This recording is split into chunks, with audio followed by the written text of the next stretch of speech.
Hello bachcho, let's read the question. So question says that according to Henry's law, the partial pressure of the gas is directly proportional to the mole fraction of a gas in a liquid solution, where the P gas is given Kh into gas, mole fraction of the gas, where Kh is Henry's constant, which is incorrect. इनमें से कौन सा statement है जो incorrect है?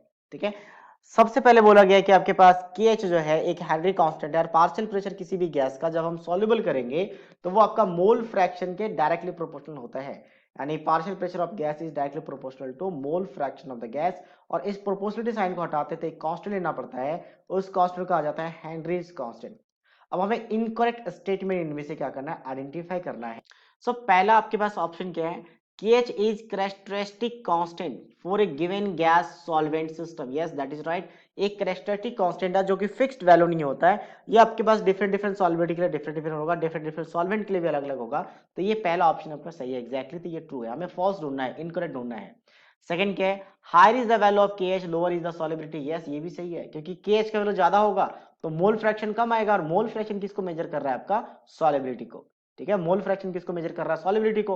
तो अगर आपका KH का वैल्यू हायर रहा तो मतलब सॉलिबिलिटी कम आएगा, तो ये वाला स्टेटमेंट कैसा आपका ट्रू है। नेक्स्ट स्टेटमेंट क्या है, KH has temperature dependence. Yes, KH temperature पे डिपेंड करेगा। कैसे डिपेंड करेगा, जैसे सॉलिबिलिटी इंक्रीज डिक्रीज हुआ तो KH का वैल्यू भी आपके यहाँ पे चेंजेस होंगे, क्योंकि जैसे मैंने कहा कि डिफरेंट कंडीशंस में सॉलिबिलिटी आपके पास डिफरेंट आता है और KH वैल्यू टेम्परेचर पे डिपेंड करता है। जैसे मान लो अगर मैं बात करता हूँ यहाँ पे कि यहाँ पे गैस को लिक्विड में सॉल्युबल किया हुआ है, जो गैस आपका सॉल्युबल है उसको मैंने रेड कलर से दिखाता है कि आपके पास गैसेस है जो यहाँ पे, सॉरी जो सॉल्युबल नहीं है, और ब्लैक कलर से दिखा लेते हैं यहाँ पे जो सॉल्युबल है। ये वाला आपका ऑलरेडी सॉल्युबल है किसमें, लिक्विड में। अगर आपने टेम्परेचर को इंक्रीज किया तो सॉल्युबिलिटी डिक्रीज हो जाएगा। सॉल्युबिलिटी डिक्रीज क्यों होगा, क्योंकि यहाँ पे जो गैस लिक्विड में डिसॉल्व है उनका वेपर में कन्वर्ट होना स्टार्ट हो जाएगा टेम्परेचर को इंक्रीज करने से। अगर वेपर बनना स्टार्ट हो गया तो सॉल्युबिलिटी डिक्रीज हो जाएगा, तो इस केस में KH का वैल्यू भी क्या हो जाएगा, इंक्रीज करेगा। क्योंकि अभी हमने देखा कि सॉल्युबिलिटी KH बढ़ने से सॉल्युबिलिटी कम होता है, और सॉल्युबिलिटी कम होगा तो KH बढ़ेगा, मतलब KH टेम्परेचर पे डिपेंड करता है, तो ये वाला भी ट्रू है।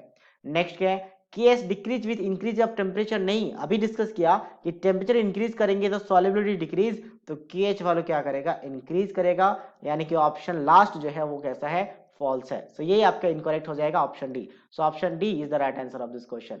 सो I hope you understood it well. All the best.